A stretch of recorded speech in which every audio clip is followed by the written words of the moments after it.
আমাকে যদি ছোট একটা রুমে বালিশ দিয়া বিছনা দিয়া এসি লাগাইয়া এরপরে দরজায় তালা দিয়া কয় তুমি একা ঘুমায় থাকো, ছোট্ট একটা রুমে আমি নড়াচড়া যদি করতে না পারি, আমি চিল্লায় বলবো দরজা খোল, আমি এত ছোট রুমে অন্ধকারে একা একা ঘুমাইতে পারি না।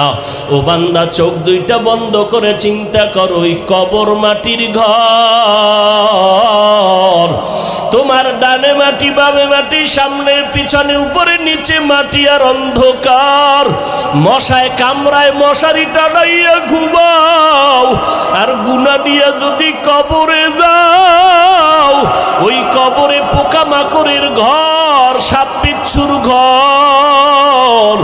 বলো বাবা, ওই কবরের মধ্যে তুমি মশারি কই পাইবা?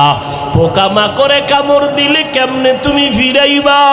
আজকে তোমার গরম লাগে, ফ্যান চালাইয়া ঠান্ডা করো। ওরে জাহান্নামের গুনাহগার হইয়া কবরে গেলে জাহান্নামের আগুন, ওই জাহান্নামের আগুনের গরম তুমি কেমনে সহ্য করবারে যুবক? একটু চিন্তা করো, আল্লাহ পশুকে আকল দেয় না ভালো মন্দ যাচাই করার জন্য।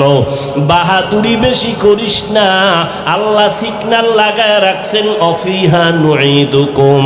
যতই বাহাদুরি করো, মরণের হাত থেকে নমরুদ পালাতে পারে নাই, ফেরাউন পালাইতে পারে নাই।